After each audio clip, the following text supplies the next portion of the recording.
Hey guys, what's going on? My name is Aldas and today I've got a pretty special video that should be quite interesting. Now, for the first time ever on my channel, I'm actually going to have someone else here with me. It's my first ever collaboration. It's crazy that it's been this long, but I thought, it's about time. And let me introduce him straight away. Say hi to, what do you actually want to be called? Tommo? I don't know. I think the name came from my uni mates, Tommo, because there was another Tom in the group. So call me Tommo. You don't have to use the F word, it's all good. Yeah, now of course guys, he also has a YouTube channel. He's been doing absolute bits. The quality of his content is crazy. So definitely go check him out. His description, or the link will be in the description, I should say. And yeah, definitely go drop him a sub. But I'm feeling really excited about today. What about you? Yeah, man, it's good. No, honestly, thank you so much for having me on. Like, it's, as you say, it's been crazy. I couldn't have been less relevant this time a month ago. And I remember we had a little conversation actually when I was first starting up, and you gave me some tips and advice. So I do appreciate that, man. So thank you very much for having me on. And yeah, I'm looking forward to today's subject matter because it's something I'm quite passionate about. I'm not going to lie. Well, that's one way to talk about. Well, that's one way to describe it. Now, today, as you guys can tell by the title of the video, we're going to be talking about Fernando Alonso, a touchy subject, I'm going to say, in Formula 1 because, well, some people hate him, some people like him. We're going to see that in this video, that's for sure. And of course, this comes off the back of Alonso pretty much officially saying during an interview, I think it was with Formula 1 magazine or something like that, that he is looking for a place in Formula 1 and looking for a comeback, perhaps in 2021, and that is what we're going to be talking about today. We're literally just going to have a casual conversation. It might get a little bit heated. We're going to have to wait and see because Tommo is, well, he's not the biggest Fernando Alonso fan. So I'm actually going to put you on the spot, mate, and say, what do you think? Fernando Alonso coming back to Formula 1. Tommo, what do you think? So I've seen a lot of comments on my videos, people saying, oh, Fernando should be back. Every single time it just, please, God, no. Look, I'm not doubting his talent, his ability, for sure. He's one of the best in the modern era to drive a Formula 1 car, without a shadow of a doubt, okay? So this is no reflection on him as a driver, I promise you. This is purely a reflection on the man, his ego and his sense of entitlement. And honestly, I just think from everything I've seen and taken in as a fan, obviously we don't live with these guys. We don't know what life's really like behind the doors, but he just comes across as such a self-entitled, get rid of the bleep machine, prick. I can't stand the guy. I really can't. And yeah, I mean, it's just, he's so unlikable. I find him incredibly unlikable. And the drivers we follow, their characters, their personalities, just like in any sport. And but does that matter when it comes to the racing, though? Do you have to be likable to be a good racing driver? I think amongst the fans, yeah, like surely he's polarizing. I think his stints at McLaren and like Renault and where things have gone wrong internally as well is a reflection that he's not only a bit of a dick when it comes to the fans, but also internally he can make people's lives hell, and I don't really respect that at all. Nah, fair enough. You see, I totally understand that. I totally get that Fernando is a polarizing character. Let's be honest, he has been toxic. I have this thing called the Fernando Alonso effect because when he left McLaren the first time, what happened to them the second year? They won the championship with Lewis Hamilton. When he left Ferrari in 2014, what happened the next year? Sebastian Vettel came in and the team were immediately on the rise. And yet again, we saw this in 2019 when he left the team. They had an incredible season in 2019, two really good drivers, a whole different dynamic, almost a different McLaren. So I totally do understand like where you're coming from, but I just feel that Fernando, the qualities he still has, and he's still a great racing driver. He hasn't even been out of Formula 1 for that long. Yeah, of course. I think, look, ultimately, all of the examples you've just given, to me, they prove once you can have an individual that's so toxic in an organisation. It doesn't matter if it's a Formula 1 driver. Just imagine it's your colleague at work, and there's someone who's a massive, like an idiot, who's getting in the way, who's massive ego, who's probably very good at their job, but no one likes him. I know a few of them. Doesn't get along with the management. Get them out the door, then you can move on. The business is better. Everyone's happier. I'm not in no way doubting his ability to drive a racing car around a track very quickly, and he's proven with his Dakar success, relative success for someone who's not done much off-roading. Like, he's incredibly talented, of course, but he's won Daytona, won the 24 hours WEC. That's it, exactly. He's got the talent, he's got the ability, no question, no shed of doubt, but he's not a team player, and Formula One is a team sport, and we often forget that because there's so much focus put on the drivers. But he's not a team player, and he's proven that he's not part of a well-oiled team in motorsport. Yeah, I do get what you mean, but I feel like Fernando, he's learnt a lot in his time in Formula One, and the reason why I think he should make a comeback, because, you guys might be able to tell, I'm for Fernando coming back, because number one, it's the talent alone. I actually don't care about him as a character. I feel like he actually adds to Formula One with some of the controversy that he brings, and he really makes it more exciting, let's be honest. But it's the number one thing is the talent, because the one thing I've seen is that a lot of people are complaining recently about Lewis Hamilton, this and that, the way he's dominating. But all I see is these drivers in these teams that can't quite come to the challenge. They can't quite put him under pressure. And that is something that I think Fernando Alonso could do. I think the next big question is, if he were to make a comeback, let's just say, because we know that he wants to, there's no secret about that. What teams, would welcome him? In my opinion, there's only really 3 teams. And that's number one, McLaren, although that's a little bit unlikely because I think they're trying to get Lando and Carlos for the long term. Please no. Oh, that'd be a comeback. A third stint at McLaren. Do you think this ever even happened? A third stint at a Formula One team? I've never heard of it, but I don't know. What do you think? If Lando was dethroned by Fernando, oh my God, I dislike the guy, but I think I'd have to go down to Woking and have words, because that's not on. Like, I'm sorry, I completely, again. The problem with Fernando and the proof... What are the words you're going to be having? That's the big question. Oh, some very expletive-ridden ones, I assure you. It's he would go into that team. They've built a fantastic team. Like, Lando, Carlos as individuals, great job. But you've got Seidel in charge. You've got Zach Brown on board. Like, they've built a fantastic team. Doing the commercial side. If you chuck... Exactly. All of that is fantastic. If you chuck Fernando in there, this massive egotistical maniac, he's going to completely destroy that team and take any potential in that car down. I'm sorry, and what's happened in the past has proven that to be the case. It just has. But okay, I will say I did say that McLaren is probably the least of the really I'll give you that actual options. The next one I want to talk about is Renault. Now the reason why I want to say Renault is because I think they are they're tiptoeing around whether they're going to leave Formula One or not. And I think in 2021, and the reason why I say Renault is because I do think that Esteban Ocon is going to be in there for the long term. I don't see him at Mercedes anytime soon. I do think he's going to do a good job there, but it all depends with what happens with Daniel Ricciardo and another team that I'm going to talk about in a second. But if Daniel Ricciardo does leave, what about an Alonso-Ocon partnership in Renault, a team that he's very used to? I think the fact that it's not as competitive as you would have wanted it to be at the moment is the only question. But what do you think of that? Because I think that is a pretty hot lineup of Ocon and Alonso. Yeah, I think if I was to put Fernando anywhere, I would say Renault. I think with Ricciardo departing, because Renault, I don't believe, will deliver on the promises that they've given to Daniel. And I think he'll have a good shot at a big team, and whatever that team is, we're not sure. But I think Fernando at Renault, if he is to return, is the most likely. And I've got no particular affinity to Renault, and obviously Fernando does with all his success back in the day. Back in the it's 2005, I think, was it, when he won with 2005 Renault? And 2006, yeah, exactly. So I think that relationship that could quite possibly be the place for him to go if he gets the opportunity.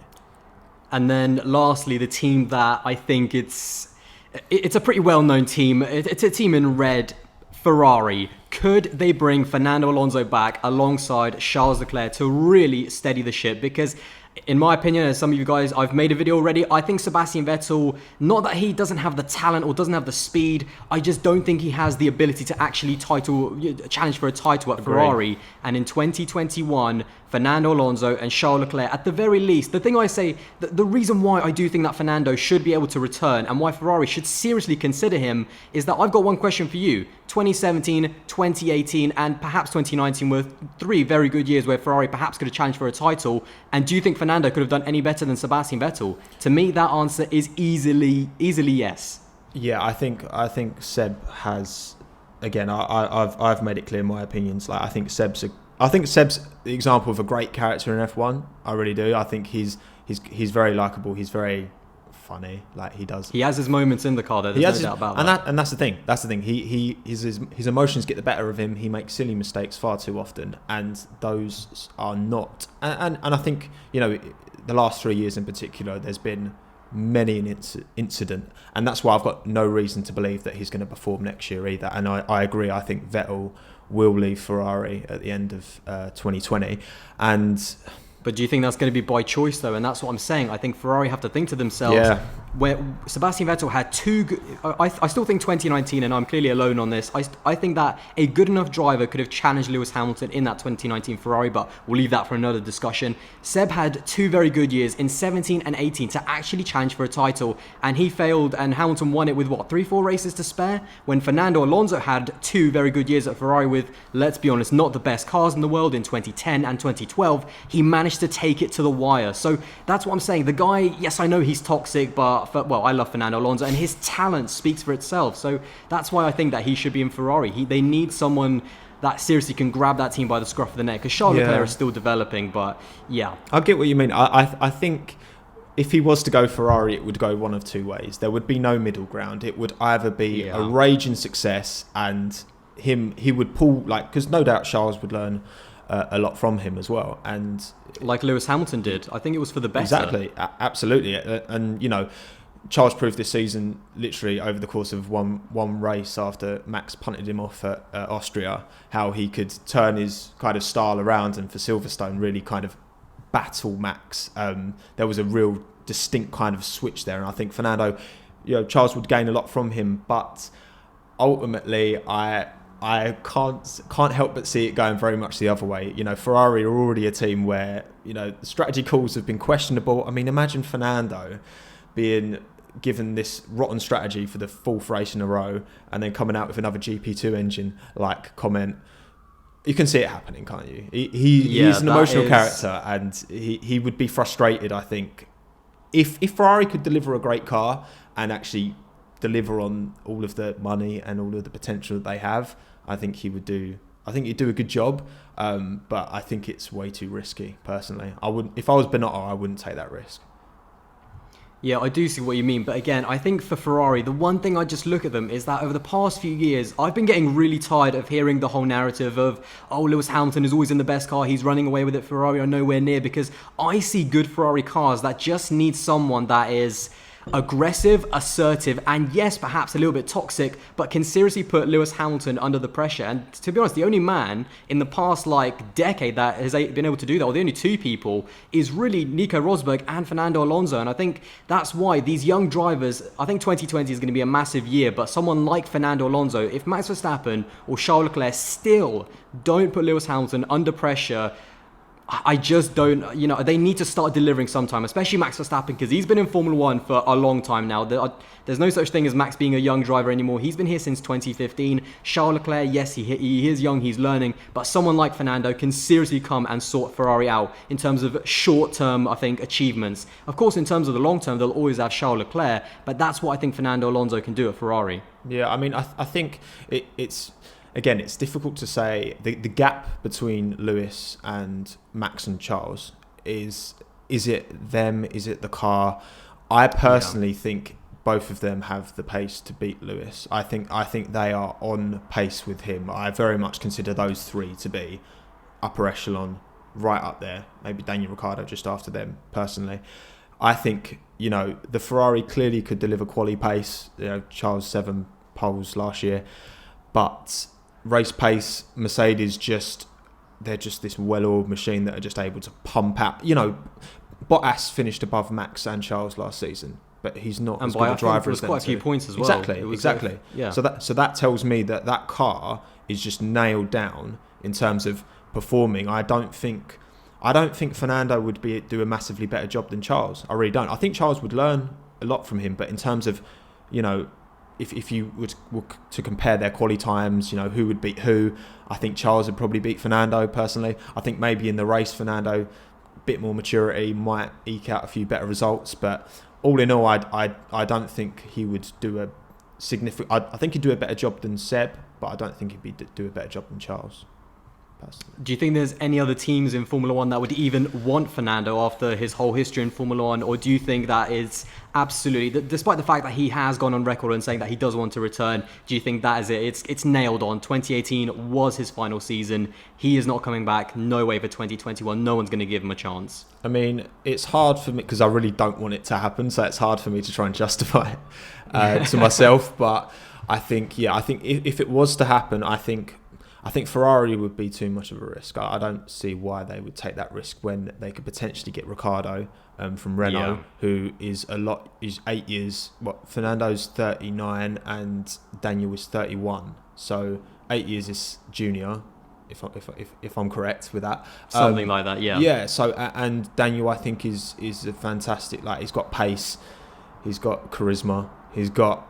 I think him and Charles would work really well together. I think that would be a good combination. Although, to be fair, my prediction is Carlos Sainz to Ferrari. I think Ferrari should, he's 6 years Daniel Ricciardo's junior, and think how well he done last season. So I think it should be Sainz, really. I think it should be Sainz, move around. But no, Fernando, I'm sorry, mate. I'm sorry, Fernando. I'm not sorry, actually. Why am I saying I'm sorry? I think you're an idiot. No. Say sorry to him. Say sorry to him. Don't go back on it now. Fernando, if you're watching, I think you're a massive Which he prick. Please just piss off to some other form of motorsport that I'm not interested in. Thank you. I'll be good with that. I'll be fine with that. What? You see, for me, like... Hang on, sorry. What? This comment he came out to Lewis about as well. What was it? It's like, yeah.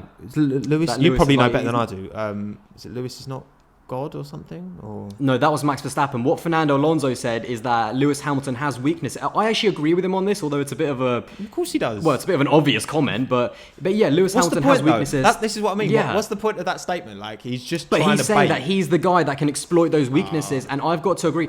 Has Lewis Hamilton really been under pressure recently, except for Nico Rosberg in 2016? Really? I mean, but again, he's still got to put that car P1 as often as he does, and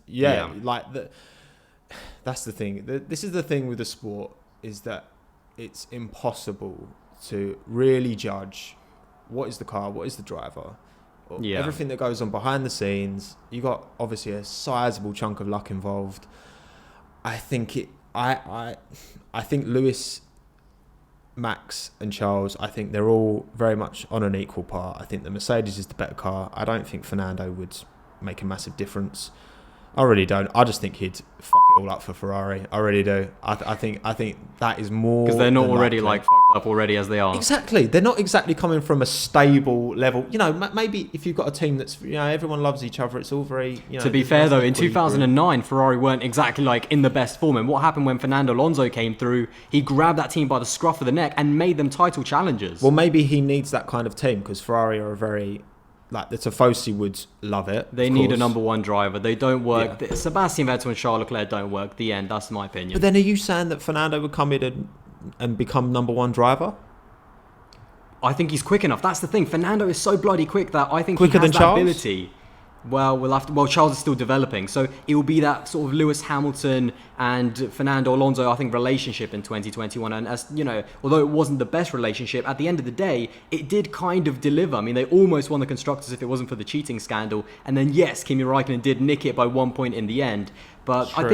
I think Fernando Alonso is a different driver than he was in 2007. So I think he'd do things a lot more differently. He'd still have that Fernando Alonso kind of unpredictability, but he'd also have that Fernando Alonso ability to get absolutely everything out of that car. Something that, in my opinion, both Charles, for obvious reasons because he's young, but also Sebastian Vettel, for unobvious reasons, I don't know why he wasn't able to do it, he isn't able to get the most out of the car, unlike Fernando Alonso, in my opinion. That's fair. I think I definitely rate... Like, I don't see how, with what Charles has done to essentially dethrone Seb last season and put, most poles, I think for a driver who, of course he is young, but he's already delivering. He's already delivering and some. And I think he's pretty much that. He's got his first season out of the way. We forget it was his first season at Ferrari and he got 7 pole positions. That's mental. Like, that's insane. Like, this guy is different gravy. He's quality. He's so good. He's so good. And I think for Fernando Alonso to come in and just I think Ferrari need to consolidate around Charles already. I think they need to consolidate around him. Build. I mean, I think Bottas actually to Ferrari. He's like dream number 2 driver. He is dream number 2 driver. I think if Bottas came in alongside Charles, again, I know that would mess everything up. Maybe Fernando to Mercedes. That would be. Imagine that. That's for a whole other video. Lewis Hamilton and Fernando at the same team. Imagine I think the only thing to that Charles conversation is that, in my opinion, you need to put these young guys under pressure and seriously give them a kick up the backside, which is exactly what Fernando did to Lewis in his first season. And that improved Lewis's career 3 or 4-fold. Like, he was a better driver because of it. And I think Charles, there's a part of me that thinks he might get a bit comfortable at Ferrari with an easy number 2 driver like someone like Bottas, and someone like Fernando could seriously give him a kick up the backside. So yeah, you know, guys, I'm going to end it here because this is a conversation that is going to run on for the rest of 2020. There's no doubt about it. Fernando, he clearly wants to come back into Formula 1, but the big question is, should he, or will he even be able to? Will some teams take that gamble? I think it's, like I said, it's going to be running the entire season long. The 2020 driver market is going to be crazy. But yeah, I do want to say a big thanks to Tommo. What did you think about your first time on the channel? Did you enjoy it? Oh, mate, it's a pleasure. Thank you very much for having me. It's been I've had a nice day off today, so I thought I'd spend it chatting with you, and it was good, mate. Thank you very much for having me again. Appreciate it, mate. Thank you. Yeah, thank you for coming on, and I hope you did enjoy this video. And as I said, check this guy's channel out in the comments below, in the description below, I should say. Tommo F1, definitely go drop him a sub. He makes amazing videos, and no doubt this is not going to be the last time that he's going to be on the channel, and I cannot wait for the next time as well. Anyway, guys, if you did enjoy this video, don't forget to drop a like, smash that subscribe button as well, and check out my social medias. Instagram and Twitter will be above. And guys, I'll see you in the next one. Bye, guys.